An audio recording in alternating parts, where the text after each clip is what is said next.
Sir. तो देखो अपना नेक्स्ट चैप्टर है, चैप्टर 6 क्या है?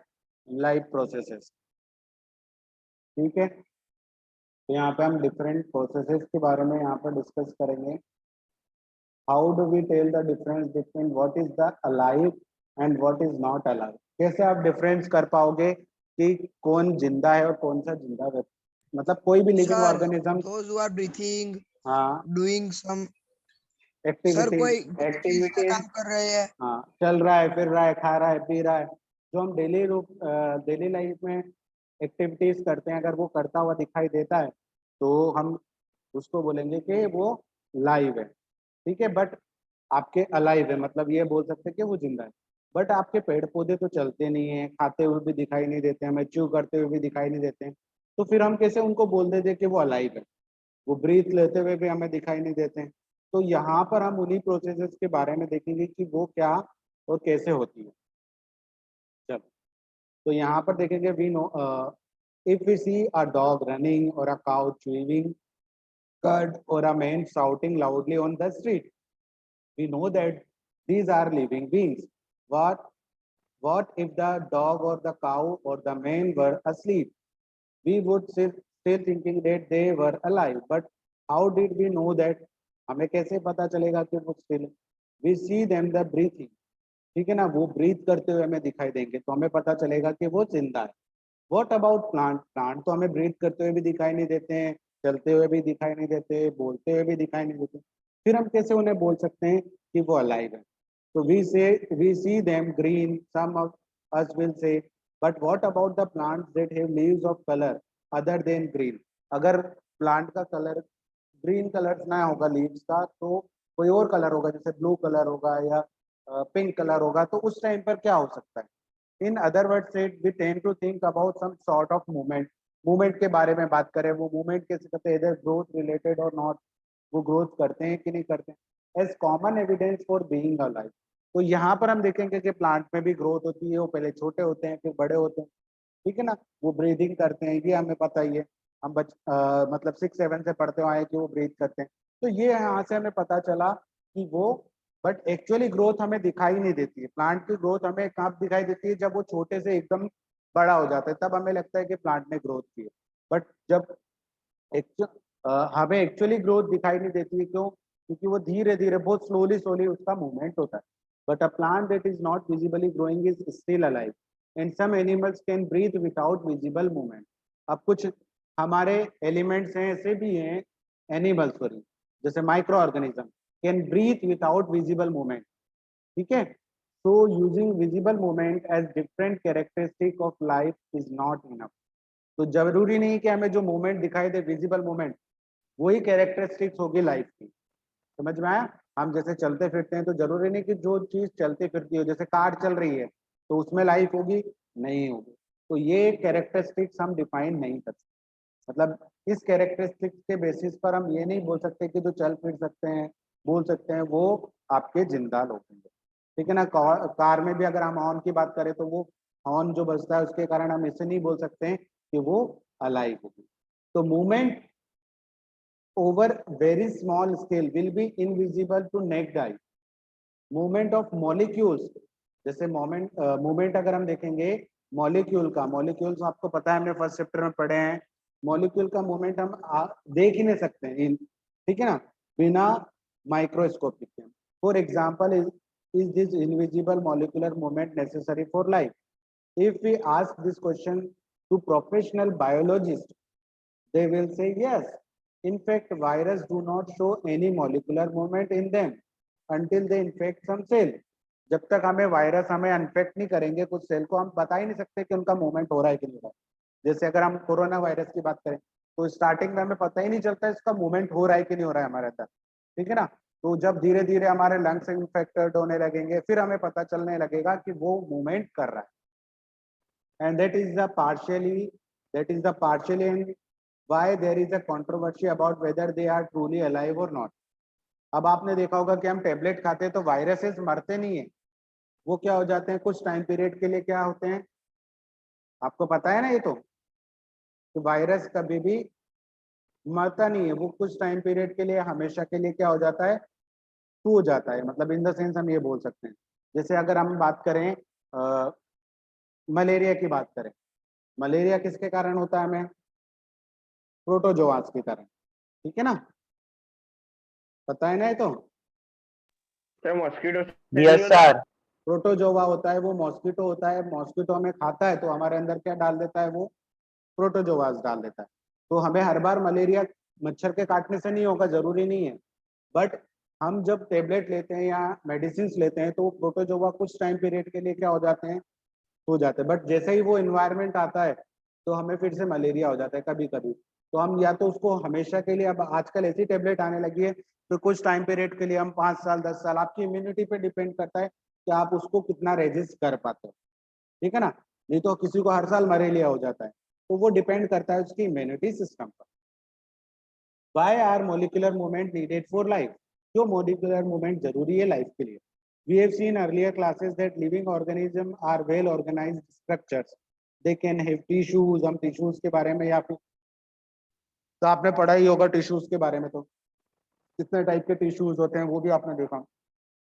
Tissues have cells. Cells have a smaller component in them, and so on. Because of the effect of environment, this organized order nature of living structure is very likely to keep breaking down over time. If order break down, the organism will no longer be alive. ठीक है, तो वो हमें पता है। So living creature must keep repairing and maintaining their structure. हम हमारे structure को क्या करते रहते हैं, time to time immune system से रिपेयर करते रहते हैं। जैसे आपको कहीं पे कट लग जाता है या कहीं पे चोट लग जाती है, तो अगर आप कुछ टाइम पीरियड तक उसको रेजिस्ट कर पाओगे तो अपने आप घाव क्या हो जाएगा, या फिर बाहर से हम उसको रिपेयर करने की कोशिश करेंगे। Since all the structure are made up of molecules, they must move molecules around the all time. Molecules हमारे अंदर पूरी बॉडी के अंदर मूव करते रहते हैं। What are the maintenance process of living organism, हमारे अंदर क्या मेंटेनेंस प्रोसेस होते हैं। तो what are the life processes, the maintenance function of living organism must go on even when they are not doing anything particular। जैसे हम सो रहे हैं तो भी हमारा मेंटेनिंग फंक्शन क्या हो रहा है, लगातार चलता ही रहता है। जब हम बैठे हुए हैं तब भी, हम सो रहे हैं तब भी, हम बात कर रहे हैं, हम कोई फंक्शन नहीं कर रहे हैं तब भी हमारा क्या होगा, मेंटेनिंग फंक्शन चलता ही रहता है। Even if we are just asleep, the maintenance job has to go on. The process which together perform this maintenance job are called life processes। जो maintenance job की processes होती है उन्हें हम क्या बोलते हैं, life process। Since these maintenance processes are needed to prevent damage और ब्रेकडाउन, जो भी हमारे अंदर डैमेज ब्रेकडाउन हुआ है, हमें एनर्जी की जरूरत है, ये सारी मेंटेनेंस प्रोसेस के through. This energy comes from the outside of the body in individual organism.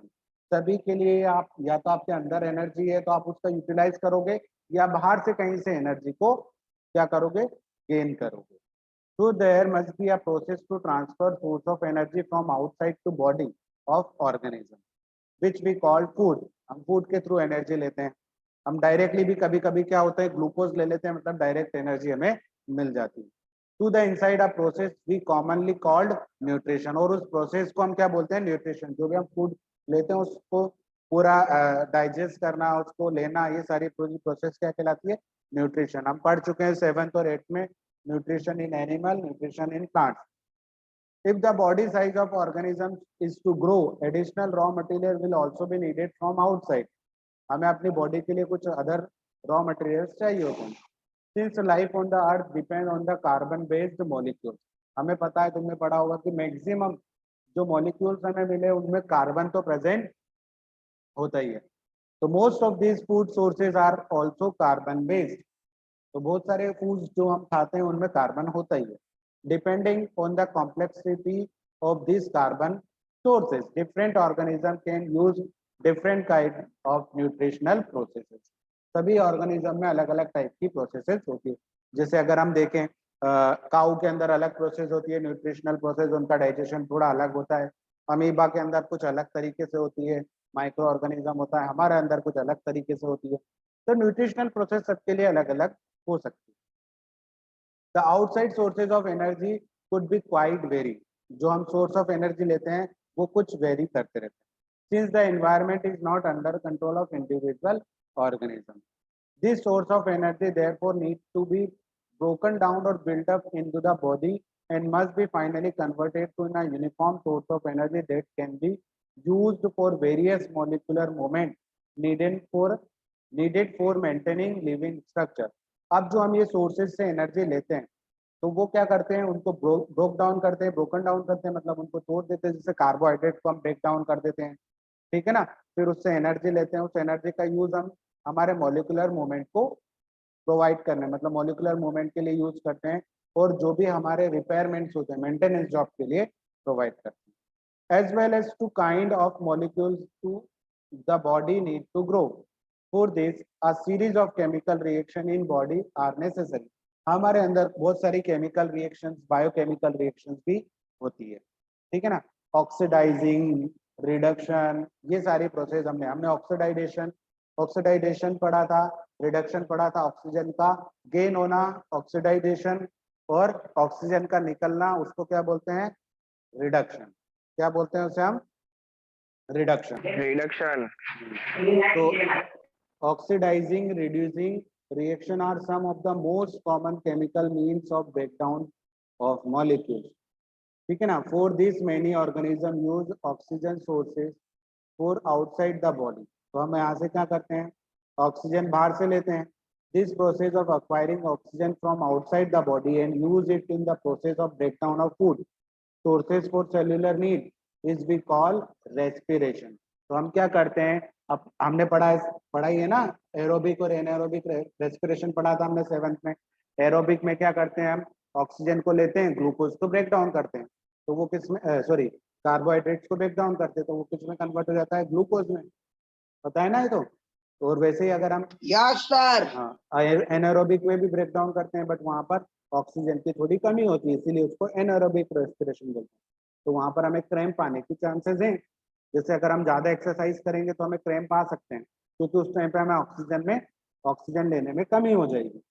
तो in the case of single celled organism no specific organs for taking in food, exchange of gases or removal of wastes may be needed because of the entire surface of organism in the contact with the environment। तो हम यहाँ पर exchange of gases का exchanges कैसे करते हैं और removal कैसे करते हैं, हम भी करते हैं। हम हमारे अंदर से ये जो पोर्स होते हैं उसमें से एक्सचेंजेस कर सकते हैं।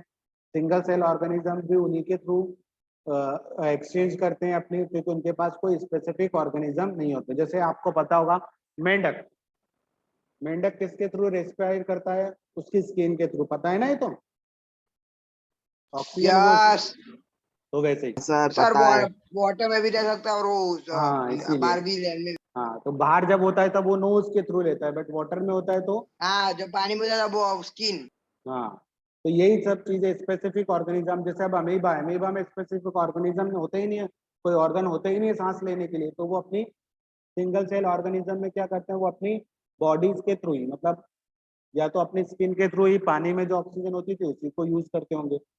But what happen when the body size of organism increase and the body design becomes more complex.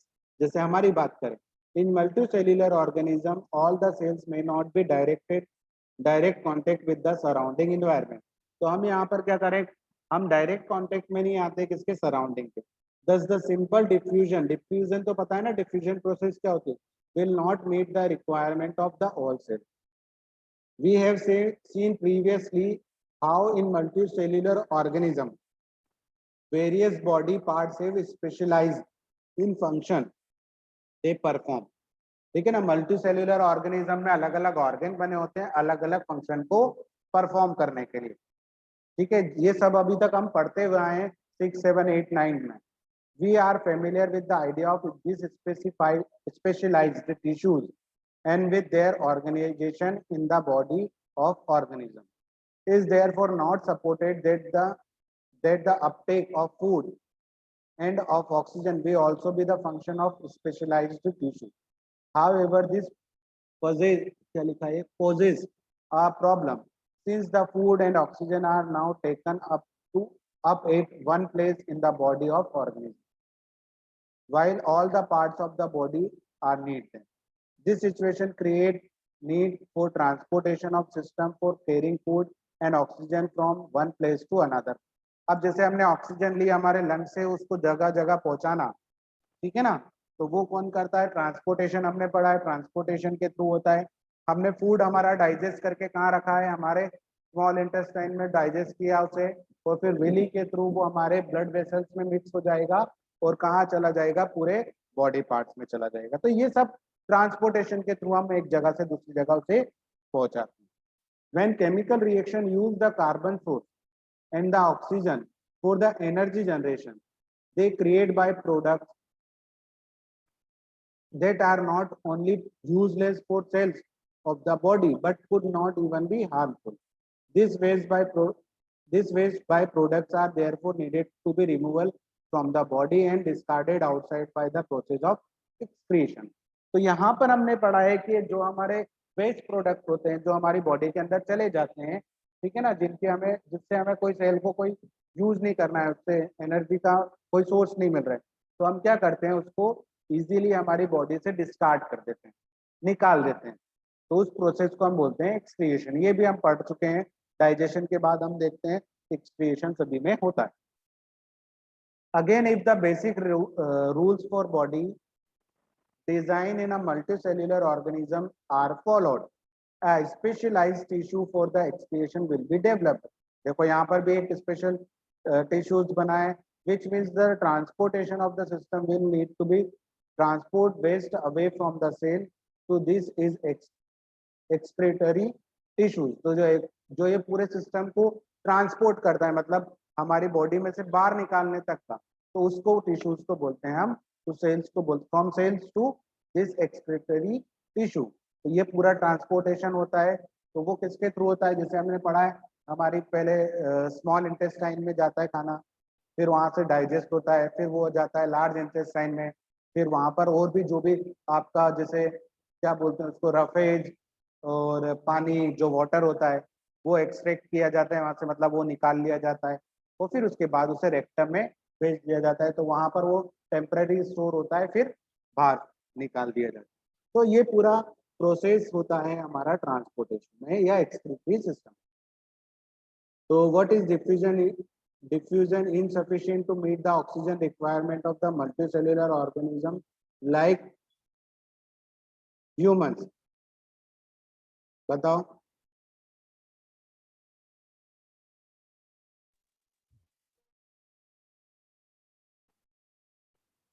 ये सब ऊपर ही लिखा हुआ है, तो ये क्वेश्चंस आप कंप्लीट करके बताइएगा मुझे कि क्या चीजें हैं इनमें।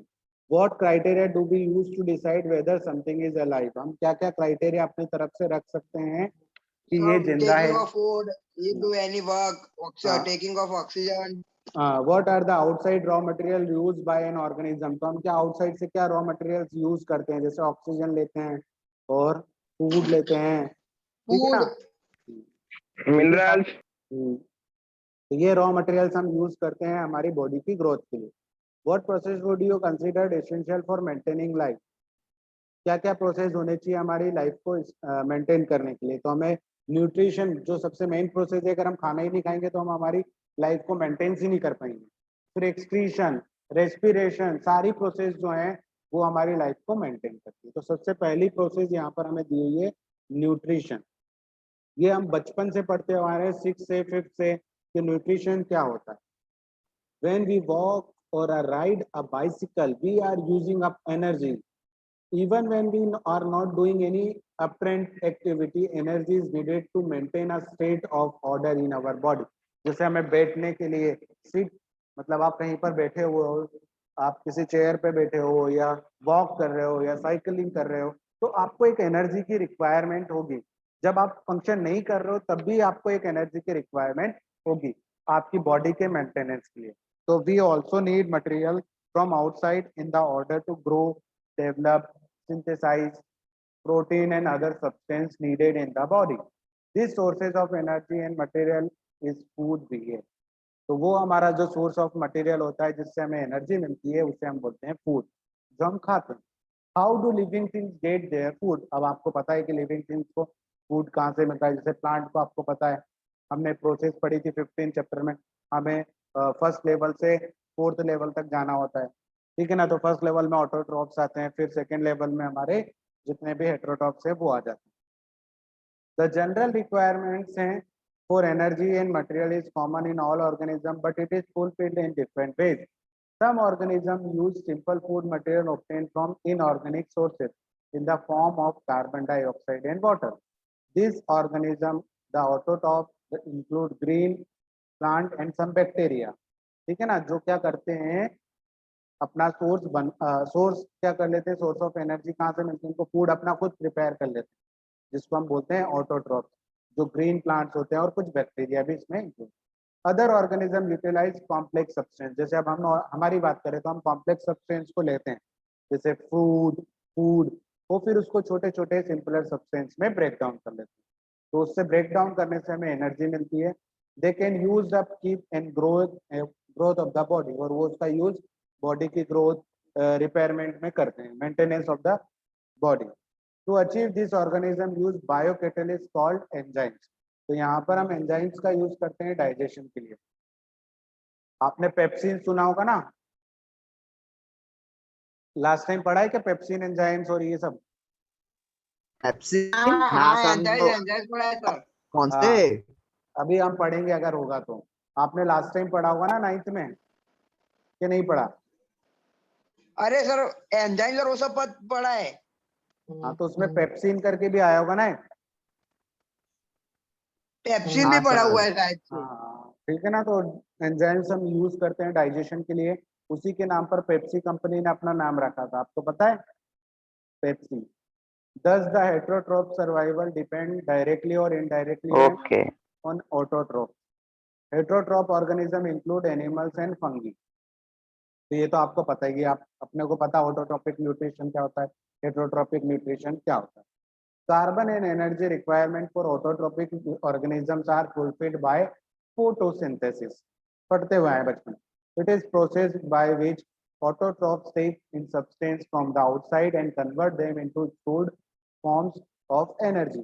This material is taken in the form of carbon dioxide and water which is converted into carbohydrates. हमें पता है कि कार्बन डाइऑक्साइड और वाटर को लेके जो ऑटोट्रॉफ्स हैं वो सनलाइट और क्लोरोफिल की प्रेजेंस में उसको किस में कन्वर्ट कर देते हैं, कार्बोहाइड्रेट्स में।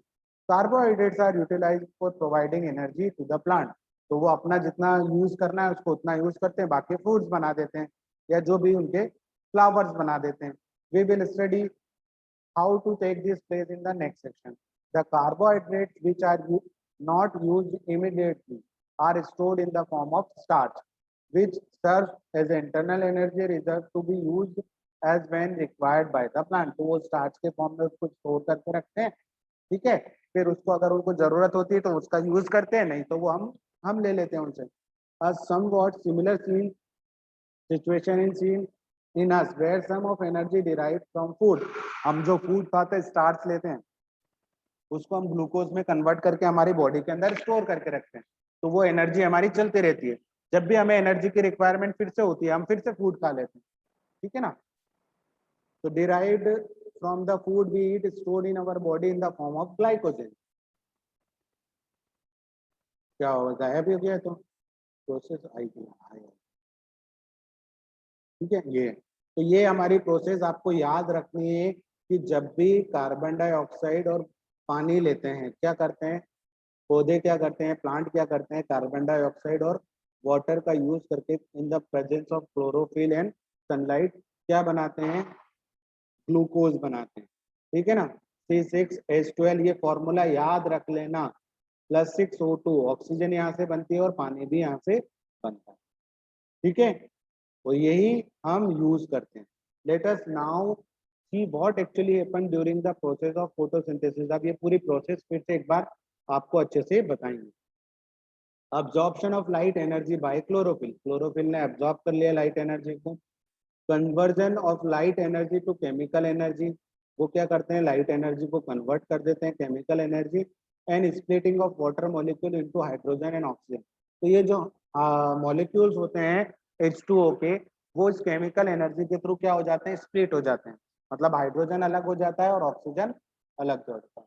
Reduction of carbon dioxide, reduction मतलब क्या होता है, ऑक्सीजन का हटना, समझ में आया ना? रिडक्शन अपने यही बोला था, ऑक्सीजन अगर हट जाएगी तो उसे बोलेंगे, क्या बोलेंगे उसे? रिडक्शन। रिडक्शन। हाँ, reduction of carbon dioxide to carbohydrate. देखो यहाँ पर हम देखेंगे ऑक्सीजन रिड्यूस हो गई, यहाँ पर पहले कितनी थी? 12 ऑक्सीजन थी, यहाँ पर 6 हो गई अब, तो ये हो गया reduction. This states not need not to take place one after the other immediately. For example, desert plant take up carbon dioxide at night and prepare an intermediate which is act upon by the energy absorbed by the chlorophyll during the day. तो जो desert plant होते हैं वो क्या करते हैं? Carbon dioxide night में ले लेते हैं और उसको एक इंटरमीडिएट बना लेते हैं, फिर वो जो सुबह उसकी सनलाइट आएगी उसमें उसी में टाइम वो खाना बना पाते हैं। ठीक है, तो ये अलग अलग टाइम पे होता है, जरूरी नहीं कि जब सन हो तभी वो खाना बनाए।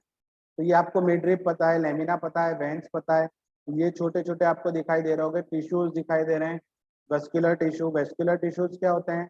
एक मतलब अपन जैसे नहीं बोलते वो पाइप नहीं लेते अपन कोई भी चीज को पीने के लिए, तो वो वैसी पाइप्स होती है इनके अंदर भी, जिनको हम वेस्कुलर टिश्यू, तो उनके अंदर उनको हम बोलते हैं फ्लोएम और जाइलम।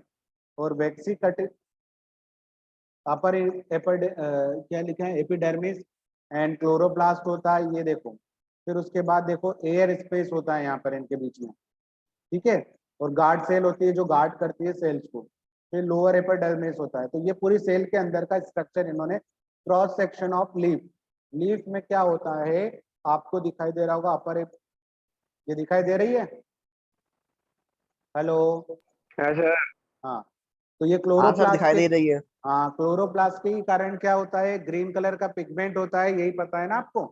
क्लोरोप्लास्ट भी होता है, क्रोमोप्लास्ट भी होता है, पता है ना? ये सब चीजें पढ़ी थी आपने। तो इसके कारण ये ग्रीन यस कलर के सर। पिगमेंट के कारण ये ग्रीन दिखाई देते हैं हमें। तो क्लोरोफिल जरूरी नहीं है कि क्लोरोफिल की प्रेजेंस में क्लोरोफिल की प्रेजेंस में ही फूड प्रिपेयर कर पाएंगे, बट वो कार्बन डाइऑक्साइड नाइट में भी ले सकते हैं और एक इंटरमीडिएट प्रिपेयर कर लेते हैं। Let us see now how each of the components of above reaction are necessary for photosynthesis. If you carefully observe a cross section of leaf under the microscope, आप cross section of leaf का microscope के अंदर देखोगे तो you will notice that the some cells contain green dots. तो वहां पर green dots होंगे.